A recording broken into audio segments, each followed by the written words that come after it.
Biyaheng mabilis at ligtas. Yan ang nais ng estudyanteng si Jane. Hindi niya tunay na pangalan. Pero hindi niya inaakalang ang pagsakay ng bus at simpleng pag-abot ng ID para makadiskwento. Ang dahilan para siya'y maging biktima ng pambabastos. Ang tinuturong salarin ang konduktor mismo ng bus.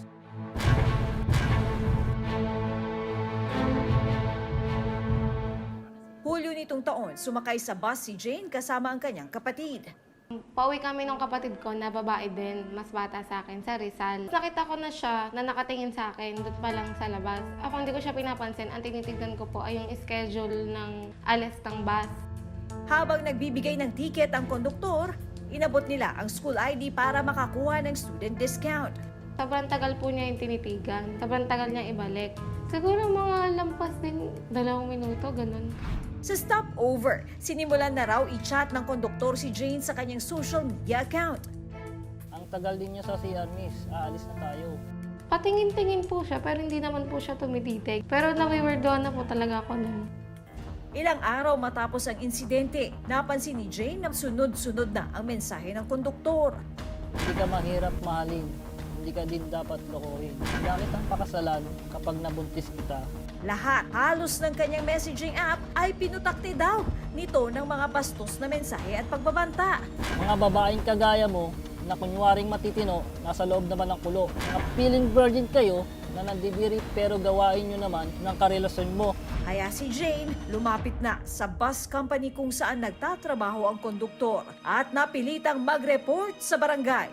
Natatakot na ako na baka kung hanggang saan pa ito umabot. Mas lalong lumalakas yung loob ko mag-report habang palala ng palala yung sinasabi niya.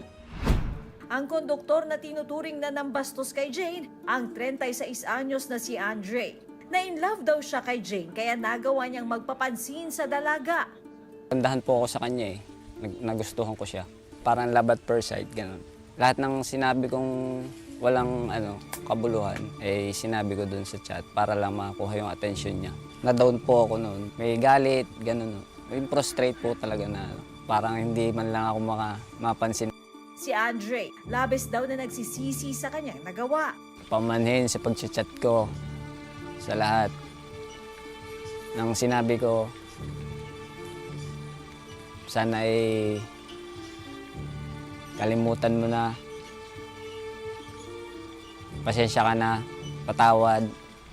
Paliwanag ni Attorney Renjomar Baltazar, isang criminal law professor. There is indeed violation of Republic Act 11313 or Safe Spaces Act. Mas kilala natin to sa tinatawag na anti-bastos law.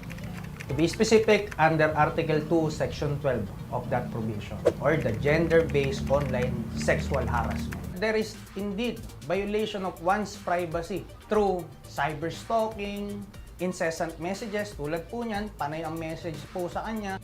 Kung mapapatunayang may sala ang inirereklamo, Pagkakakulong na hindi lalagpas ng 6 na taon, or pagbabayad po ng multa not less than 100,000 nor more than 500,000 or both at the discretion of the court. Make sure na nag-secure kayo ng proof or evidence na talagang ginagamitan kayo ng mga harassment through online natin. si Andre natanggal na sa trabaho. Huwag kayong matatakot na mag-speak up. Huwag kayong matatakot na gumawa ng action. Hanggat hindi natin nilalabanan yung mga ganun tao, hindi mauubos yun, hindi sila titigil. Hanggat hindi natin sila nabibigyan ng leksyon. Ang ID naglalaman ng importanteng impormasyon. Araw-araw man natin itong tangan, kailangan pa rin magdoble ingat para huwag mapahamak. Ako si Katrina Son at yan ang kwentong dapat alam mo.